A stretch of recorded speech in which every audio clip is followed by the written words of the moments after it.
দেশে বিশৃঙ্খলা সৃষ্টিতে চেষ্টার কমতি নেই আওয়ামী লীগ ও তাদের গুজব সেলের। জনরোষের মুখে রাষ্ট্র ক্ষমতা থেকে বিচ্যুত হয়ে এখন নানা কূটকৌশলের মাধ্যমে রাষ্ট্রকে অস্থিতিশীল করার পায়তারা করছে তারা।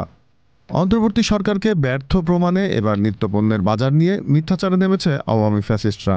সামাজিক যোগাযোগ মাধ্যমে ভুয়া তথ্য ছড়িয়ে তারা বলছে, ইউনূসের প্রেস উইংয়ের অপপ্রচারে উৎসাহ পাচ্ছে অসাধু ব্যবসায়ীরা। ইফতারি যেন গরিবের জন্য বিলাসী পণ্য। গুজবে তারা গত বছরের সাথে এবছরের ইফতারি বাজারের তুলনা করে বলে, গত বছর প্রতিটি পেঁয়াজু 2 থেকে 3 টাকায় কেনা যেত, এবার দাম পড়বে 6 থেকে 10 টাকা। গত বছরের 10 টাকা প্লেট ছোলা এবছর কিনতে হচ্ছে 20 টাকায়। প্রতিটি বেগুনির দাম পড়বে 6 থেকে 10 টাকা, যা গতবার ছিল 3 থেকে 5 টাকা।